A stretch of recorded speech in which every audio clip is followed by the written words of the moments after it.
Hoy Juan, ba't ang dulas ng dila mo?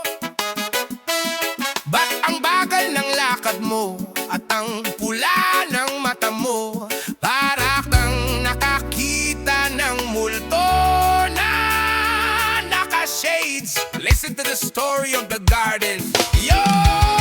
Si Aling Maria may tanim sa likod bahay. Sabi niya sa mga kapitbahay, ito raw ay gulay. Pero ba't ang dahon? Pito-pito ang dulo. At ang mga kambing sa paligid, lahat ay tuliro. Dumaan si Mang Kulas, sumilip sa bakod. Pag-amoy sa hangin, nawala ang kanyang pagod. Ang rayuma sa tuhod, biglang naging sprint. Tumakbo papuntang kusina, naghahanap ng peppermint. Oh, Damong Maria, bakit ka ganyan? Pag ika'y nalanghap, lahat ay nagtatawanan. Wala namang joke, pero lahat ay happy birthday. Ang problema sa mundo, biglang nag-holiday. Silang tayo man, ang tropa kong si Bodong, akala niya ay parsley. Inahalo sa pansip, naging party-party. Ang aso namin si Bantay, hindi na nagagwardya. Nakakitig lang sa pader, nakikipag-usap sa daga.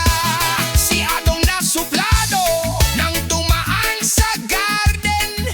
Biglang naging philosopher, ang lalim ng amen. Sabi niya, ang mundo ay bilog, parang bolang kristal.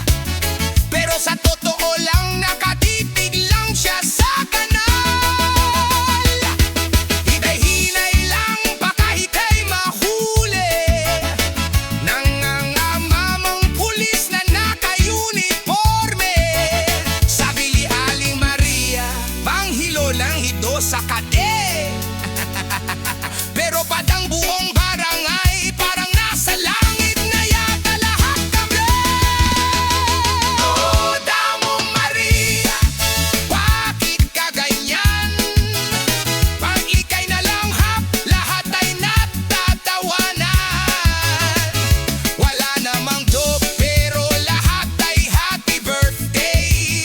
Ang problema sa mundo, biglang nag-holiday. Kaya kung ikaw ay backtrip at ika'y nalulungkot, huwag kang lalapit sa bakod na may kapaibang bansod. Baka ang gulay ni Maria sa'yo ay magpapita ng mga dragon na pink na kumakanta ng labang masterpieceman. Ilabas ang Marxist, gutom na